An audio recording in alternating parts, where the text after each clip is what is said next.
hey everybody, it's Becca here at Modavate Coaching. How did it go last week with tips from the reducing your stress and saying yes and no to some of the things on your calendars? Were you able to try any of those? If you did, leave a comment. I'd like to know what you tried. I did. I was hard time reinforcing my yeses and my nos. I had a lot of things jump into my calendar that had to be done this week before Monday, and there was a lot of things that I was happily able to say no to. And the time was a little hard to say no, but now looking back, I'm really glad that I did. So my calendar did end up a little bit too full, but that's okay because next week is going to be a lot better, and there were things that had to get done. So with that being said, this is week 3 of 8. Are you ready to learn a new little tip? This week we're going to be focusing on helping you learn what mindful eating is all about and how it can help you keep your weight down and can actually do a lot of things for you. But first, why am I talking about mindful eating? And have you heard of mindful eating before? And have you tried it? So this is so important because in today's world, we eat for convenience rather than for nutrition. And we eat for like instant gratification rather than these long-term health goals. So can you imagine learning a new way of actually slowing down your meals and eating in a way that you actually get to experience all the taste and textures of your food rather than just wolfing it down in a hurry or snacking on the go? So I can help you learn to slow down and learn to eat mindfully, and I can help you see that food is actually kind of like a medicine, and that it not only nourishes your whole system, but it also is something that can taste delicious. So this week, I'll be covering mindful eating and how to eat. Specifically, we're going to look at how you eat sets the stage for how your body digests and absorbs what you're putting into it. And you can really transform your life if you can transform how you eat, even if you don't change what you eat. But how can that be true, right? You always hear that, oh, you have to eat this and that to get the results that you want, but really all you can do is eat what you want. So how is that true? Last week, we talked about how it's actually just 50% of the equation for great health is what you're eating. The other part is how you're doing it and who you're being. So, hey, Amy. So remember last week when I said eating healthy food and taking healthy actions are only half of that equation to live healthfully. And keep this in mind, it's scientifically impossible for your body to release weight when it's under a constant stress response. I'm going to repeat that.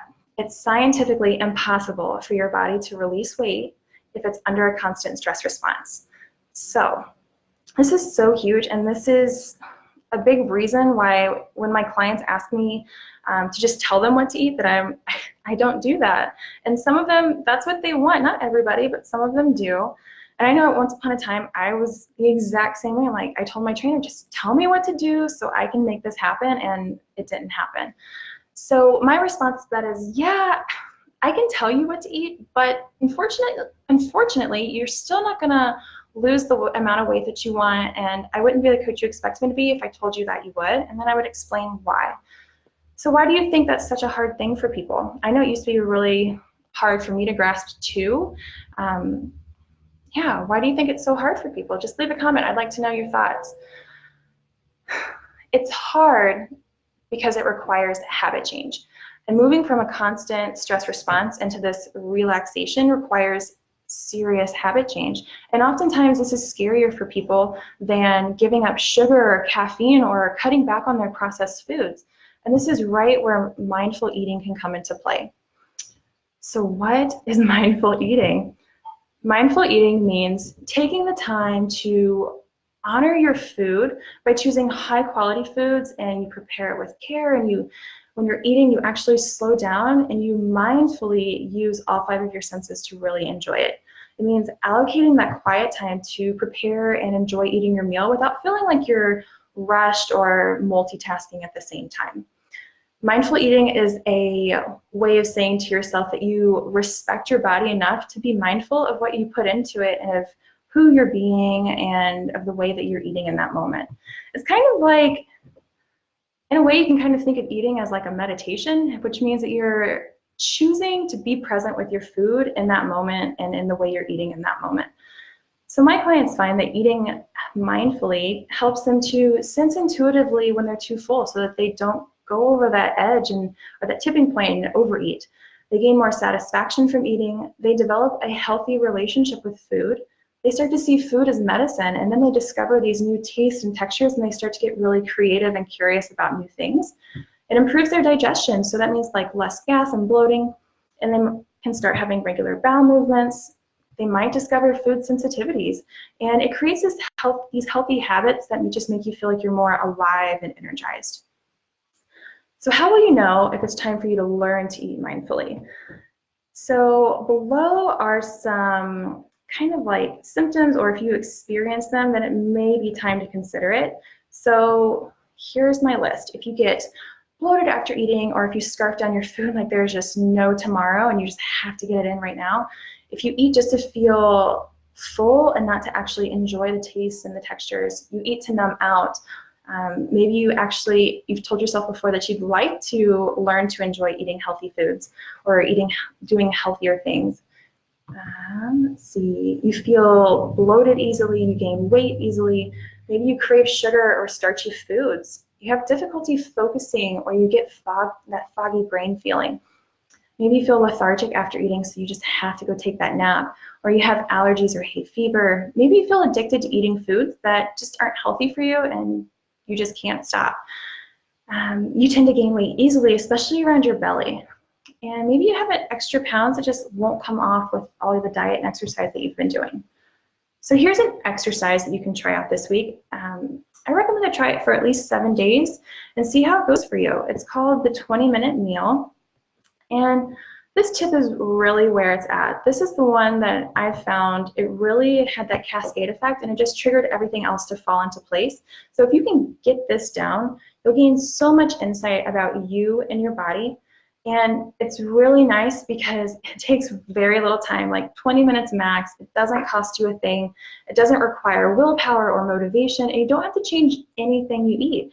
And it helps you lose weight, gain energy, resolve some digestive issues, and it can heal fatigue and do so many more things.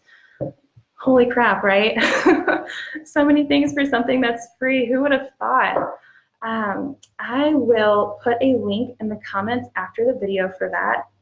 I believe there's also a link above the video if you want to, well, you can't pause, but if you want to download that. So first, let's talk about what this 20-minute meal is and why it works. And then I'll show you how you can implement it into your day-to-day life. So, like I said, you can eat anything you want, like no joke. And if you're thinking, oh my God, that can't be right. You can eat anything you want. How is that even possible? I know it sounds hard to believe, but you've probably tried every other diet out there, so what do you have to lose? And now that you know what to eat in this exercise, let's look at the real magic in this method, which is how you eat. So this may be a surprise to you, and I just can't stress it enough, but when it comes to weight loss and getting healthier, how you eat is just as important, if not more so, than what you eat. So here is how you do this 20-minute meal. So starting with your next meal, just follow these simple steps, and there are instructions on it if you would like a visual. So check the clock, and before your next meal, just check the clock and see what time it is. And I had to write it down when I first started doing this. I still have to write it down because I'm super forgetful. And so write down the time you're starting, eat your meal at the pace that you normally would, and just don't do anything differently. And then check the clock at the end of your meal and write that down. How much time did it take you? You might be surprised that it really doesn't take you very long. The first time I did it, I think it took me less than 5 minutes. It might have even took me less than 3 minutes, and it was like a full lunchtime meal, and it was gone before I knew it. So again, first step, you're not going to do anything differently other than check the clock at the beginning and end of your meals and write those down so you can see how long it took you. And another little thing is that this 20-minute meal journal, it's not a food journal. It's not about being good or bad or judging what you're eating. It's about discovering if you're taking enough time during your meals for your stomach to tell the rest of your body that you have already had the right amount of food and that your meal is complete.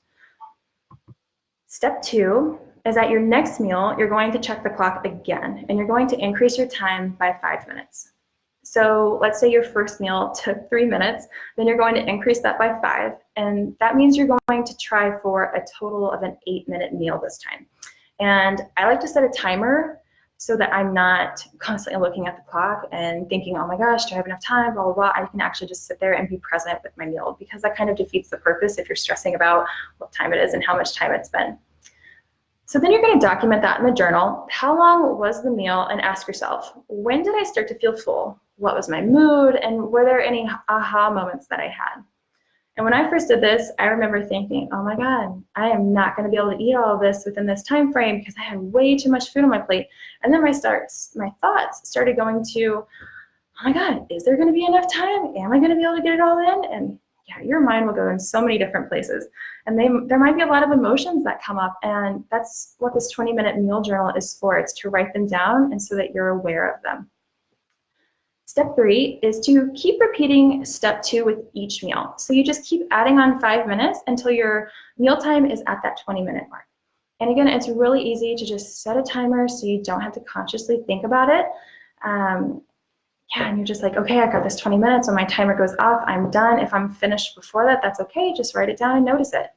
And the thing that's really important to also note in your journal is, at what time do you feel satisfied? And at that time, do you continue to take a couple more bites? Like, when do you go from satisfied to tipping over the edge into too full?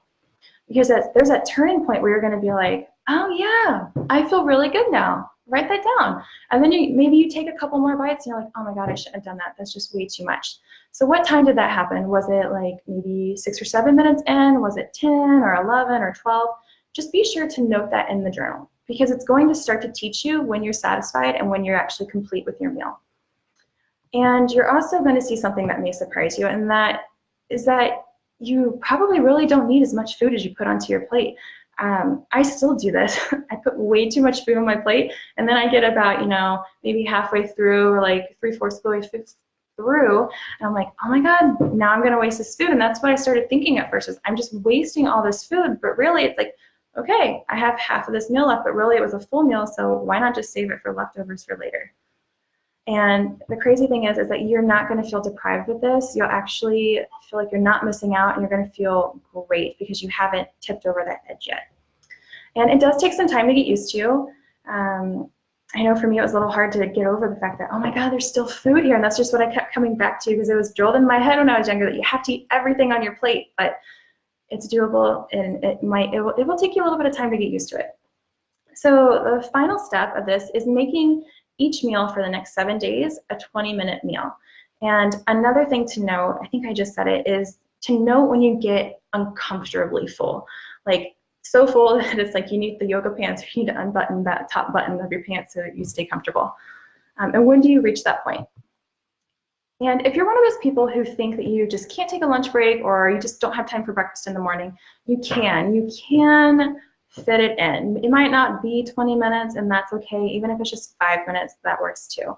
And lately I've been having to stay at my desk at work and eating, but that's okay, because I just shut down all my work stuff and I just sit there and I sit with my food. So it can be challenging. It can even be challenging for people who know this stuff, like trainers and coaches and doctors and nutritionists. I even know this. I knew this stuff before I started doing this, but knowledge doesn't equal behavior change. It's when I got a coach and I got accountability partners who constantly reminded me of this stuff and who held me accountable that my behavior started to shift, and I really started to see the difference. And it was also because I was just aware of what I was doing, and I hadn't recognized those things before. So my challenge for you this week is to try this out for the next 7 days. For 7 days, commit to learning something new about yourself. Like I said, maybe 20 minutes is a stretch for you. Even if you can't do the 20-minute meal, if you can only get like 5 or 10 minutes in, that's fine. Just set a timer for that 5 or 10 minutes and just be in the moment and notice how your body is feeling and when you reach your fullness level, and just turn off all those distractions so you can really tune in. Just dedicate it to being mealtime. So what can you do now? If you haven't, you can go download that free 20-minute meal journal and just see what comes up for you. And there are more instructions on that handout. And if you have any questions about it, you can ask here in the comments, or you can send me a personal message. I'd love to answer your questions. And if you feel like you need some extra support and accountability, find a friend or your significant other or a coworker, or if you want to, you can set up a session with me and we'll go into this. We'll talk about everything that comes up around it, and maybe if anything makes you uncomfortable, or just anything really that you feel like you want to talk about with it. And in my health coaching practice, I help my clients understand why they eat in a rush and forget to relax during their meals.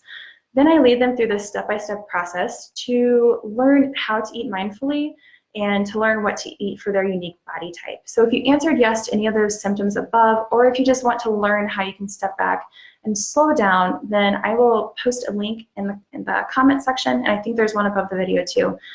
So you can schedule a time to chat with me. And I'm going to be honest with you, I don't have time for 20-minute meals all the time. Like I said, my week has been really crazy, and I was running out the door yesterday eating something, and if you have those moments, that is totally fine. Just be aware of it and recognize it and tell yourself, you know what, I can do this later today, I'll fit it in, or I can even do it tomorrow, and it's okay. Just be aware of it. So thank you guys for watching. I hope you enjoyed it, and I will be back next week. If you have any ahas or appreciations or anything that you thought sounded interesting, or if you've even tried this before, let me know in the comments below how it went for you. Otherwise, I'll see you guys next week. Bye.